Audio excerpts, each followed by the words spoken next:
Hello everyone, my name is Oksana. It's road to Edoverse, weekly Edoverse Insider Force. We deliver the news about the creation of our project Edoverse. So please, first may I ask Tokugawa-san to speak about the project? Okay, thank you, Oksana. Hello everyone, Iehiro Tokugawa speaking here. Now I delivered about my understanding of what created Tokugawa Japan, what was the precondition for Tokugawa Japan. The old blood-based political order had collapsed, especially with the rise of Toyotomi Hideyoshi. And then we had a big war with the Chinese on Korean soil. And like more than 100,000 Japanese men fought there valiantly and quite effectively. So the Japanese suddenly found themselves as a major military power in East Asia. Until then, we were not really on the geopolitical map. You see, it was only the Mongols and the Chinese, naturally, that counted. But now Japan had become a factor, and the Japanese knew that. So Tokugawa Ieyasu had two problems to solve: to create a new political order, and then trade with China was the most important thing for the Japanese elite. We imported everything from China since the birth of this nation in circa 700 AD. Silk, sugar, porcelain, and even cotton, and also ginseng, Korean carrots, so famous for what Chinese, the most effective Chinese medicine. You drink a ginseng tablet, you can feel that your blood flow improving, even now, even me. So imagine this back then when there was nothing else to take care of your health. So now all of these things, the merchandise, the import had ceased as a result of Hideyoshi's expedition. So the Tokugawa solution was, well, with respect to trade, we did diplomacy. Ieyasu did diplomacy. The diplomatic relations with the Korean kingdom resumed in 1609. So when the Toyotomi was completely destroyed in 1615, there was a messenger from the Korean kingdom celebrating the event in Osaka. And then, so that's one. And then trade with China, did not recover until the Ming collapse and the Manchus took over. But in the meantime, most of the trade took place through Korea. And then, another daimyo clan, the Shimazu, they were given the permission to conquer, Okinawa. And, through Okinawa, there's also trade. So the trade problem was resolved. And with respect to political order, so the shogun signed a contract with the imperial regent. You see, you look at Japanese history, and then there are only like 3 or 4 events that led to the disintegration of political order, and they were mostly caused by what you would call internal elite fighting. You see, right now they're showing the Kamakura shogunate on NHK as a history drama. And this was well crafted, but it fell apart as a result of the, an imperial family feud. So who would become the next emperor? And that led to a civil war. So, after 1615, with the signature of the imperial regent, according to that document, the emperor, imperial line inheritance will be following a certain rule, and the imperial regents would be appointed by the shogun. So that's that. And then there's order among all the samurai, and also the shogun signed contracts, independent contracts, with all the major Buddhist temples. So you see, this is all put together. This was a written constitution. People like to think of Magna Carta as the beginning of such political arrangements, but actually the Magna Carta in Britain fell apart. The agreement fell apart very quickly. In the case of the Tokugawa system, it lasted for 250 years. So this is the first effective system of written constitution. And then, and here it gets interesting. And then the solution for all the other problems was to make Edo the de facto capital And this was very important for Ieyasu because, and you can see that today. There's Nihonbashi at the center of the city near Mitsukoshi or Takashimaya. And there's Nihonbashi Station. The bridge looks now very Western, but in fact, it was built first in 1615. And why I can tell that Ieyasu thought of this as a very important project is because he dug a moat. Okay, there was no need for a bridge there, but he dug a moat first to connect the Bay of Edo to the moats of Edo Castle, and then put a bridge to cross that. So he built a bridge that wasn't necessary to begin with, and then named it Nihonbashi and announced that this will be the center of all the highways of Japan, the 5 main roads. And then what's interesting is that of those 5, one led to Nikko and then another to northeastern Japan, both of which were very sparsely populated. And also the Kanto Plains, of which Edo is the center. This was also very sparsely populated. In fact, we were almost frontier land, and not so many people. So people would like to move west, but nothing on the east, and this part of Japan had nothing of note. So why try to make this into a population center? Because that was the only way he or all his advisors could think of back then to prevent another war. You see, you bring people into new land as pioneers, then they would be cut off from the traditional class structure. You can induce new thinking. I think I mentioned this at the very first Edoverse Insider meeting, that this is, so the Kanto Plains function like the United States of America, the New World. And also, it was very important to move the population center as far away as possible from China and Korea. So to try to erase the memory of the Korean War done by Toyotomi Hideyoshi. So the culture of Edo was constructed very consciously to differ from that of Osaka and Kyoto, of all of traditional Japan. And but interestingly, most Japanese are not aware of this. We all know that Osaka and Tokyo are different.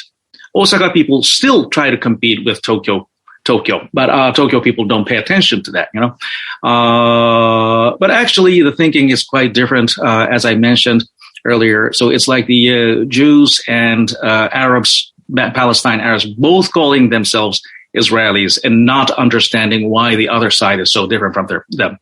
But the answer is here. So it was a conscious and artificial project that started about 400 years ago. And then, you see, back then, engineering was still very rudimentary, naturally, all over the world. It was like that. This is before the Industrial Revolution. But there are signs that Ieyasu also not only wanted to make this the center, but he wanted to make a very big city. Minamoto no Yoritomo, who created his samurai government in Kamakura, was a political innovator, but he never thought that size mattered. See, Kamakura remained small ever since, 30,000 all the way up to today. And meanwhile, Kyoto has always had more than 100,000. In Edo times, in Tokugawa times, I think it was 200,000. So Kyoto remained the largest city and Hakata the second. Until Tokugawa Ieyasu came along. And then he wanted to make this a big city. You can tell that from the fact that he had to draw clean water all the way, to the center of Edo. So that is Tamagawa, Josui, and so on. So the waterworks showed. And all the civil engineering showed. And so within 100 years, it became a city of 1 million. And yes. And in order to avoid any trouble, there is constant curfew. There's no nightlife in Edo City. Okay. And then since it's constant construction work, there's always an excess of men. Okay. And back then there was no retirement. When you could not work, you simply died. Okay. So they're always young and productive. It's full of those guys. So what happened is that, the shogun's government created a officially sanctioned red light district, and that is Yoshiwara today. It was much closer to the center at the beginning, but thereafter it moved to where presently is near Asakusa. And yes, and actually it was expanded and also giving government subsidies. And this was their way of social control to prevent hungry men, hungry in many ways, causing social strife. And also, yes, and then the shogun's government, the Tokugawa government, is often referred to as introducing Sung Confucianism as its guiding ideology. But this is probably mistaken. They did not introduce Confucianism as an ideology because most of the Confucian customs never came into Japan. You see, we're the only country in East Asia with like big baths, big communal baths where everyone gets naked and jumps into the hot water together. You never see, you don't see this in China or Korea or in Vietnam. Okay, and also right until the Meiji Restoration. So in Tokugawa times, many of these communal baths were unisexual. You know, men and women were bathing together. So the guiding philosophy, the ideology, was actually Buddhist. So most of Tokugawa domestic policy could be traced back to the teachings of Buddha rather than to Confucius. And then what was this Confucianism all about? Was that to educate the samurai in Chinese thinking so that we can communicate with China better, and China was a much more advanced civilization back then. So this was a way of civilizing us. So in a way, it was trying to change, well, at least the city of Edo, if not all of Japan, into a more city-sized civilization. And that is the essence of Tokugawa Japan, and especially the city of Edo. So there is good reason why we call Tokugawa Japan in Japanese as the Edo Era. The city was at the heart of the new nation building. And also, this I think could be one solution to a solution to many of our problems today, because you think of, let's say, one of the greatest threats today. Well, say there's global warming, but closely related to that is the issue of refugees. Okay, there may be a new flood of refugees starting right now, but it's been going on for quite a while. Africa to Europe, Arab and Central Asia to Europe, Latin America to North America, or into the United States. And then you look at all the countries where these refugees come from. The one thing they have in common is that total failure of domestic government. And to put it in more practical terms, how should I say, detailed terms, it's actually, they don't have one functioning city. And this is what people want in today's world. They want city life. And the good thing about big cities is that it is easy for people with limited education to find living level income, or living sustaining income, should I put it. So you can be tipped enough to get enough food and pay rent in a major city. Look at New York. Look at Los Angeles, and especially in Tokyo. And you see this, if you cannot do so much about the class structure that exists today in a hurry, then at least you try to reduce the pain of it. And that is probably to squeeze people as much as possible into an urban structure. So this is the Edo is probably an early model of that. Land-owning people were encouraged to make apartments, but not you see, just on the flat. Okay, so on the major roads there are the bourgeois, the chonin, but in behind there were many tenements, flat tenements, tiny places, and the landlords they policed their tenants and also intervened in their lives so that they don't become destitute. And there's a saying that the landlord is like a parent to the tenant. So there was very rudimentary welfare there, and not much. It is within the means of the bourgeois who is rich to begin with. So there's some minimal redistribution to maintain the social peace. So if this can be done, a functioning metropolis could be created in the Arab world, for instance, or in sub-Saharan Africa, then much of the problems that the developed countries face today will be put under control. Okay, so I think that's enough for today. Thank you very much. Thank you very much, Tokugawa-san. It was very interesting, very exciting to know about all this and about this theory of new peace and what can solve all the problems that we face right now.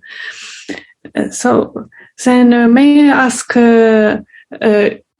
Gan, CTO of the project, to speak next? Thanks, Oksana. Hello, everyone. Currently, I continue to discuss with our potential partner, including exchange, including institutional investors, and then they must be interested in our project. I'm really happy to hear that. And today, I'd like to update the current status of new token, which is traded by exchange. Of course, as TS mentioned, we now try to construct a whole tokenized, which includes, issuing two types of token. One is Koban Edo Zeni, and the other one is Koban. And then we'd like to combine all of the ecosystem into these, two types of token. So definitely, like, for example, when I talk to investors, they are interested in how much is the market cap supposed to be, and then how we try to maximize the token ecosystem. So at the very current stage, we cannot define the proper amount of valuation. So we just say like, our concept is like this, which is supervised by Mr. Tokugawa. And then our major partner is a so-called Sequin, which is one of the huge and famous VR studio in the US. They are trying to create new ecosystem, and Edo City as well. So what we take care is we don't like to define we don't like to decide how much is the market cap or how much is the proper amount, because at the current stage we have a lot of potentials and in the future. So we cannot say like this is supposed to be like 10 million or something like that. Maybe 10 million is too small, I guess. So we try to maximize it anyway. And then to consider that, anyway, all we need is definitely maximize the ecosystem before listing. So basically, all of the investors is always taking care of how much this token is gonna be, like 10 million, 20 million. No. But basically, those ecosystem is based on the ecosystem. Those market cap is based on the ecosystem. So how much NFT is traded by a lot of users and investors, and then what types of NFT is issued by this place, and then what types of concept is going to be realized in this Edo City, something like that. So before we negotiate with the exchange, like how much is the market cap, IEO, blah, blah, blah, we definitely try to define the first function of this Edo City, and then what we can do in this place. So for example, we can say many types of business operator can come into Edo City, and then they can open the kind of shop, like, I don't know, maybe, for example, they can sell some PAL, or they can sell some gems, they can sell some real estate, something like that in Edo City, which is traded by NFT. And then to get this NFT, we have to buy Edo Zeni and Koban. So this ecosystem is definitely based on the real trading by users and investors. So our main concept is, Edo Era and Edo City. And definitely this is super cutting edge concept. So now we are trying to maximize the ecosystem itself before calculating the market cap. After we create the new ecosystem, then we can calculate the proper amount of valuation and market caps and so on. So I think maybe next week or 2 weeks later, we can show some examples of tokenized, and then we wouldn't say maybe the market cap is blah, blah, something like that, but we would say like our potential exchange supposed to be like blah, blah, blah, like at the first stage, we target on the middle one, and then the later stage, we target on the biggest one, something like that.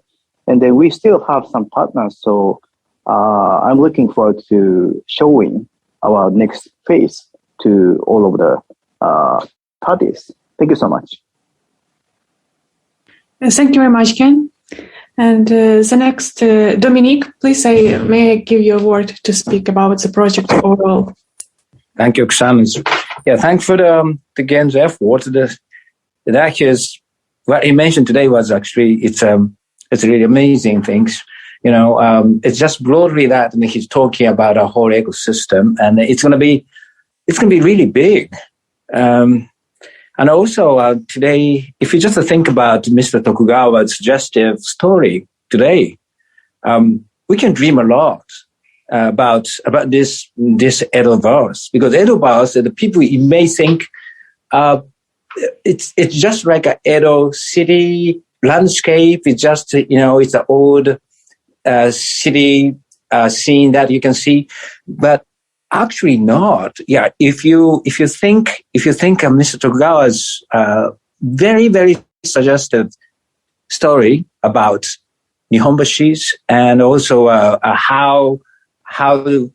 why the Shogun Tokugawa Ieyasu just introduced the idea of Edo cities, just in creating creating a city.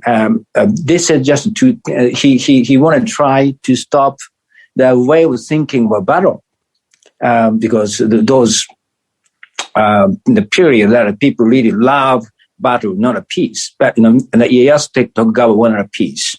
So and then he really just creates the city. Construct the cities. That is actually the entirely just concept of Edoverse. And then we can think about the concept of Edoverse a lot from now, because at the first, probably the Edoverse should have only just, several core architectures. Means that, that as Mr. Tokugawa mentioned, like Nihonbashis, and also where Mr. Tokugawa lives is just the Edo Castle. And those very small numbers of architectures just build it. And then we have some activity just inside that, the very limited small areas first.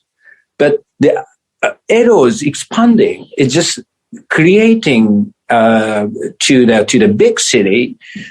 This is the entire, the exciting things for this Edoverse concept, because this is the game concept. We just reclaimate the property, lands, and also and then build architectures, and then do something just that's in the place, and then we can trade a lot. So this ecosystem just expanding, just in accordance with the expansion of Edo City. That's gonna be really amazing. This is our dream. Just now we're really thinking, and then people can really enjoy, and also, yeah. And of course it takes time. It's probably, I think, that we're going to see the real, this game, architecture, probably, I think, end of this year. And then we see that, and we can just play with that probably in the next year. But I'm really looking forward. And also on the technological side, and the TTS is actually expanding his activities. Actually, he's just still the focusing on the DeFi projects, and this Edoverse is the ecosystem going to be actually really great. The DeFi ecosystem in futures, and I'm really happy to see this. So, and then to achieve those things that what we have to do, because only just last week we did do actually not much to do the last week, but except that again just talking to the partners and to find partners. But last week what we have to do that we have to just find the most talented people to just join this project, and I'm looking forward to just the raising the hands to just coming into this project, and then I hope that we can make a really great game-based play-to-earn Edoverse. Thank you. Thank you very much, Dominique. It's very exciting, and thank you everyone for speaking today. And we will meet next week for new updates. So see you. Goodbye.